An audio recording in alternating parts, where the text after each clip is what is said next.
The 19th of February, 1985. High above the Pacific Ocean, at 41,000 feet, a China Airlines Boeing 747 SP was cruising toward Los Angeles. To the passengers, it was just another long-haul flight across open water. To the crew, another routine crossing of the world's largest ocean. Then, one engine began to fail. China Airlines Flight 006 did not simply descend. It fell. In less than 2.5 minutes, the aircraft plunged more than 30,000 feet, dropping out of the sky in a violent, uncontrolled dive. Inside the cockpit, warnings screamed. The horizon disappeared. Gravity itself seemed to turn against the airplane. As the crew tried to save the plane, the Boeing 747 was pushed far beyond what it was designed to handle. Parts of the aircraft bent under the stress. The whole plane was under extreme strain. The forces on it were greater than the safety limits it was built for. And yet, somehow, the airplane survived. All 287 people on board lived. The incident raised uncomfortable questions about automation, about how autopilot systems can mask critical failures, and about how human crews react when technology quietly leads them into danger. This is the story of China Airlines Flight 006, which came closer to breaking apart in midair. The Boeing 747 SP, short for Special Performance, was not an ordinary jumbo jet. It was built to fly farther than any wide-body airliner of its time. To make that possible, Boeing reshaped the original 747 design in dramatic ways. The fuselage was shortened, cutting away length to save weight and reduce drag. The tail surfaces were enlarged to keep the aircraft stable at high altitude. The wing flap system was simplified. The aircraft involved in this incident carried the registration N4522V. It was delivered to China Airlines in June 1982. It was still a young airplane, with relatively few hours in service. It was powered by 4 Pratt & Whitney JT9D7, a turbofan engines known for their high bypass design and enormous thrust. Inside, the cabin was decorated with Ming Dynasty-inspired tapestry designs, chosen as symbols of good fortune. The aircraft was configured to carry 281 people, first class, business class, and economy. The flight was cruising at 41,000 feet, near the upper limits of what a fully loaded airliner could safely sustain. To support flight control and redundancy, the aircraft was equipped with 4 independent hydraulic systems, designed to keep the plane flyable even if multiple systems failed. But the real story was in automation. The aircraft used a performance management system to balance thrust and pitch during cruise, and an inertial navigation system to guide the autopilot. On paper, it was advanced for its time. In practice, it had a critical limitation. The autopilot could control the aircraft laterally using only the ailerons and spoilers. It had no authority over the rudder, no rudder trim, no direct way to counter large asymmetric thrust with yaw control. Under normal conditions, that limitation was invisible. The system worked quietly in the background, keeping the aircraft stable and on course. But over the Pacific, that hidden problem can turn a normal flight into a dangerous high-altitude crisis. The chain of events did not begin with an explosion or a warning horn. It began with something far quieter. A small mechanical problem in engine number 4, the outboard engine on the right wing. Maintenance records would later reveal a pattern. This engine had a history of struggling at high altitude. In the days leading up to the 19th of February, 1985, multiple crews had reported the same thing. At cruising levels above 41,000 feet, engine number 4 would lose thrust. Each time, the solution had been the same. The aircraft would descend, and only at lower altitude would the engine come back to life. It was a warning sign, one that pointed to an engine operating on the edge of its limits in thin air. After the incident, investigators found the cause. Inside the engine's main fuel control valve, A critical component had worn down by less than a millimeter. A microscopic defect, but in a system this precise, it was enough to change everything. The worn valve responded too slowly during power changes. When the crew or the automatic systems commanded more thrust, the engine did not receive fuel quickly enough. Instead of accelerating, the engine became hung. A hung engine is not the same as a flameout. The engine does not shut down. It keeps running, but it refuses to spool up. The engine stays trapped at a low power setting, far below what is being commanded. And at high altitude, that problem becomes even worse. Because of the way the 747's bleed air system works, an engine at low power is forced to supply more air to the aircraft's systems. That extra demand increases the load on the engine. Engines 1, 2, and 3 accelerated normally and reduced their bleed air load. But engine number 4 never caught up. It stayed stuck in the high load configuration exactly when it had the least fuel and the least power to give. The result was an engine that was still running, but producing only a fraction of the thrust it should have. In the cockpit, the flight engineer noticed something was wrong. The engine instruments were barely responding to throttle movements. To him, it looked like a flameout. He told the captain that engine number 4 had failed. At 10 in the morning, Pacific time, China Airlines Flight 006 was cruising at 41,000 feet, roughly 300 nautical miles northwest of San Francisco. Below the aircraft, a thick cloud layer stretched to the horizon. Above it, the sky was clear but unstable. The jet was flying near the edge of the jet stream, in light, clear air turbulence. Nothing unusual for that altitude, but enough to make the airspeed slowly rise and fall. The aircraft's automation was quietly at work. As the aircraft's speed changed, the performance system kept adjusting the autothrottles to hold the cruise speed. When the jet accelerated, it pulled the throttles back. When the speed fell, it pushed the throttles forward again. And that's when the hidden problem finally revealed itself. Engines 1, 2, and 3 responded normally, spooling up as commanded. Engine number 4 did not. Held back by its worn fuel control valve and burdened by excess bleed air demand, it stayed hung at low power.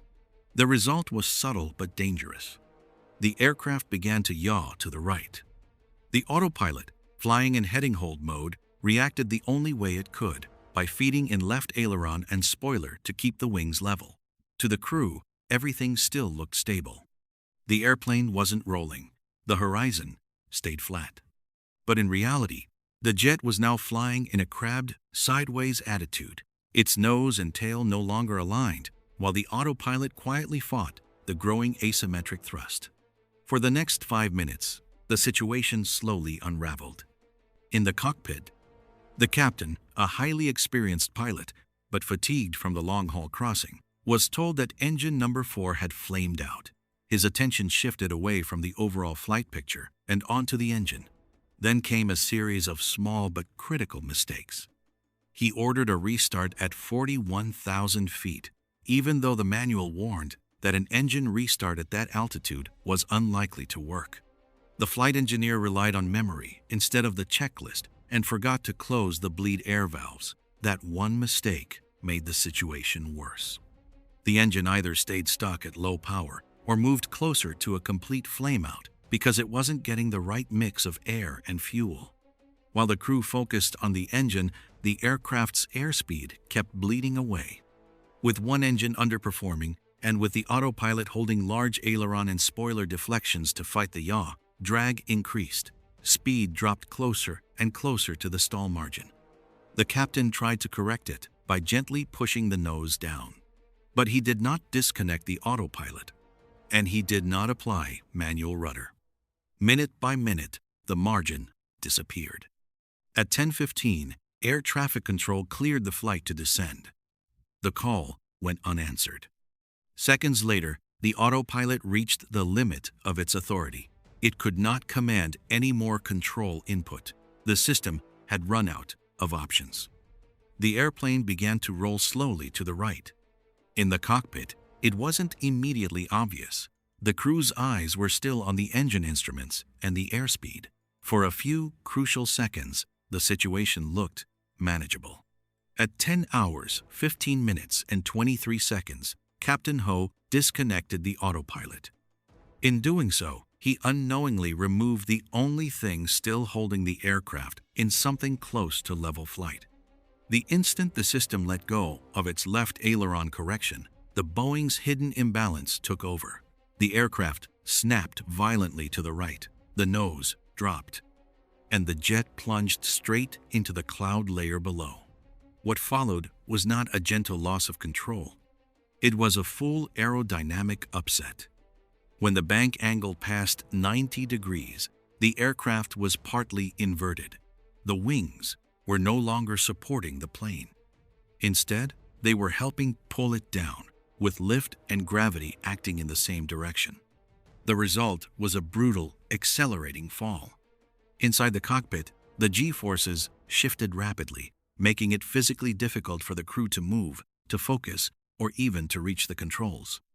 The aircraft entered a spiraling near-vertical dive. Speed built at an astonishing rate. As it surged toward the transonic range, the airframe began to buffet and shake under the stress. The 747 SP was being pushed far beyond what it was ever designed to endure. The horizontal stabilizers and elevators meant to gently control pitch were now fighting extreme forces, stressed by a combination of high speed and violent pitch changes. For a few terrifying moments, the only thing preventing a mid-air breakup was the raw structural strength of the airplane itself. In roughly half a minute, the aircraft lost tens of thousands of feet of altitude, an average descent rate measured in tens of thousands of feet per minute, with peaks likely far higher.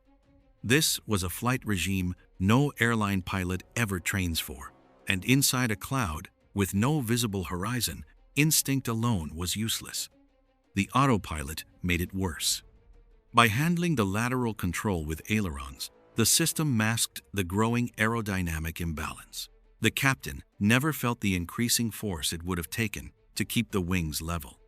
In a manual flight, that heavy control pressure would have been an immediate warning, prompting rudder input to counter the yaw. Instead, the automation insulated the crew from the airplane's true condition. When the loss of control began, spatial disorientation took over. Inside the clouds, the human inner ear cannot correctly sense long turns or extreme attitudes. The pilots looked at their attitude indicators and saw something they could hardly believe. The aircraft was in a steep right-wing down, nose-low dive. Because the readings were so extreme, so far outside anything they had ever experienced, both pilots independently concluded that the instruments must be wrong. But actually they weren't. The relief crew in the cockpit was just as overwhelmed. The flight engineer was pinned to his seat by the G-forces and couldn't reach the overhead panel or the engine controls. Communication broke down. Tasks were no longer shared. Crew coordination failed completely. The aircraft was no longer being flown as a team. It was simply falling. As Flight 006 spiraled toward the Pacific, the forces inside the aircraft began to climb. In the cabin, passengers were thrown violently against the ceiling, then slammed back into their seats as the aircraft tumbled through the sky. In the cockpit, the captain was trying to make sense of a world that no longer had a horizon. Later reconstruction of the flight path revealed just how extreme the attitudes had become. As the dive took hold, the aircraft pitched sharply nose down while rolling hard to the right.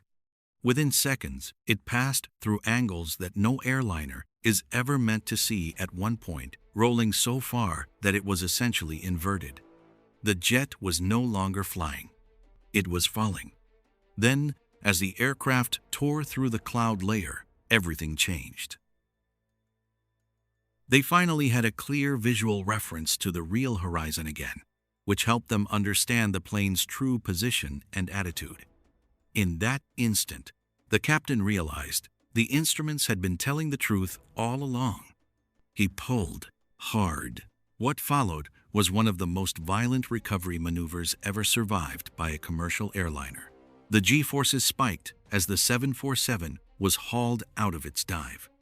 The wings, designed to flex, bowed upward in a dramatic arc under the load. The forces reached levels nearly twice what the aircraft was normally allowed to endure. And still, the airplane held together.